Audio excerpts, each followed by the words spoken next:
Assalamualaikum warahmatullahi wabarakatuh.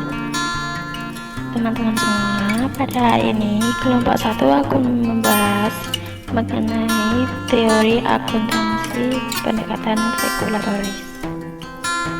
Sebelum menuju materi, akan saya perkenalkan anggota kelompok 1. Yang pertama, Aini Wahyuni Putri, NIM 190806940448. Kedua, Sri Wilujeng RA 190806940449. Yang ketiga, Alvina Apriza Rizky 1908069409. Yang keempat, Nur Aini R 1908069457. Dan yang terakhir, Maulid Tias NIM 1908069478. Pada teori akuntansi pendekatan regulatoris, akuntansi memiliki kerangka teori konseptual yang menjadi dasar pelaksanaan teknik-tekniknya. Kerangka dasar konseptual ini terdiri dari standar atau teknik, prinsip, dan praktik yang sudah diterima oleh umum karena kegunaannya dan kelogisannya.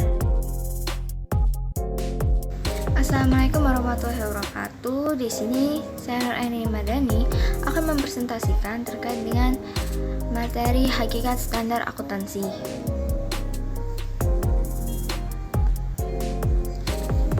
Standar memberikan aturan-aturan praktis dan bermanfaat bagi pekerjaan seorang akuntan, di mana standar secara umum dapat diterima sebagai angkutan baku yang didukung oleh sanksi-sanksi untuk setiap ketidakpastian.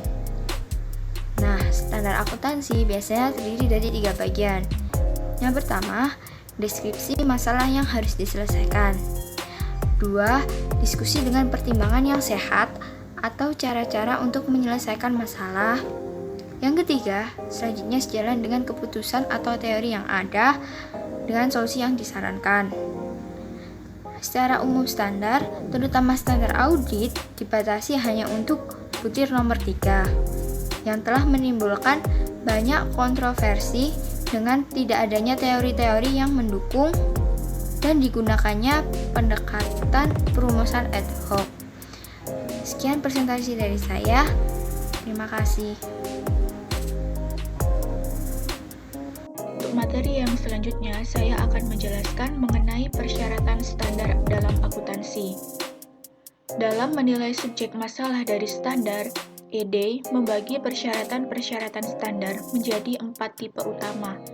Tipe yang pertama dalam persyaratan standar akuntansi yaitu menyatakan bahwa para akuntan harus memberitahukan kepada masyarakat apa yang mereka lakukan dengan mengungkapkan berbagai metode dan asumsi atau kebijakan akuntansi yang digunakan. Kemudian, tipe kedua dari persyaratan standar dalam akuntansi ialah ditujukan kepada tercapainya suatu keseragaman dalam penyajian laporan-laporan akuntansi. Kemudian tipe yang ketiga yaitu meminta adanya pengungkapan atas masalah-masalah spesifik di mana pengguna mungkin diminta untuk menerapkan pertimbangannya sendiri. Dan persyaratan standar akuntansi yang keempat tipenya adalah mensyaratkan dibuatnya keputusan implisit atau eksplisit mengenai valuasi atau penilaian aktiva dan penentuan laba yang telah disetujui. Demikian mengenai penjelasan persyaratan standar dalam akuntansi. Baik, selanjutnya saya akan menjelaskan mengenai alasan standar akuntansi dibuat. Di sini ada 4 alasan standar akuntansi dibuat. Yang pertama adalah memberikan informasi mengenai posisi keuangan, kinerja dari penyelenggara sebuah perusahaan kepada para pengguna informasi akuntansi. Jadi di sini informasi yang dibuat oleh para manajemen perusahaan digunakan untuk outputnya adalah sebuah laporan keuangan, di mana laporan keuangan tersebut dapat digunakan oleh para investor, para pemodal, kemudian karyawan untuk mengetahui kinerja dari suatu perusahaan. Yang kedua adalah memberikan pedoman dan aturan tindakan bagi para akuntan publik yang memungkinkan untuk menerapkan kehati-hatian dan kebebasan dalam menjual keahlian dan integritas. Di sini, standar akuntansi itu dijadikan sebagai suatu pedoman di mana hal ini digunakan untuk para akuntan pada saat melaksanakan tugasnya sehingga dapat menerapkan suatu kehati-hatian yang sesuai dengan standar akuntansi yang telah dibuat.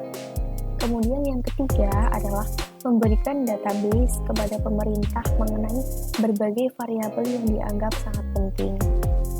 Di sini, standar akuntansi dibuat itu pastinya memiliki beberapa aturan, di mana aturan ini pasti memegang kendali terkait laporan keuangan itu berisi apa saja, variabel yang harus dikandung oleh laporan keuangan itu apa saja, sehingga laporan keuangan tersebut dapat menjadi sebuah laporan keuangan yang relevan, dapat dipertanggungjawabkan, serta mengandung berbagai variabel pendukung suatu laporan tersebut dapat dipercaya.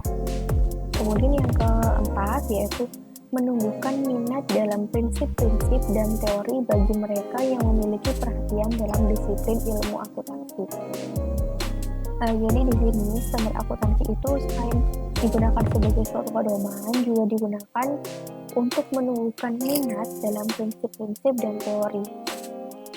Jadi di sini standar akuntansi itu dijadikan basis mereka yang memiliki pengetahuan di bidang akuntansi, karena standar yang namanya standar pastinya adalah sebuah modal dasar di mana akuntansi itu pastinya memiliki sebuah standar yang dinamakan dengan standar akuntansi. Nah, standar akuntansi ini dibuat itu digunakan sebagai dasar bagaimana seorang akuntan berperilaku. Seorang akuntan atau sebuah ilmu akuntansi berjalan pastinya harus selalu berlandaskan dengan standar akuntansi yang telah ada. Selanjutnya saya akan menjelaskan tentang tujuan penetapan standar. Melakukan standar mungkin memberi keuntungan bagi beberapa pihak dan juga kerugian bagi beberapa pihak lainnya. Hal ini akan memicu munculnya pertanyaan mengenai badan hukum penyusun standar tersebut. Nah, pertanyaan yang muncul akan menjadi penentu pendekatan dalam penetapan kebijakan akuntansi. Untuk pendekatan dalam penentuan kebijakan akuntansi dibagi menjadi 3.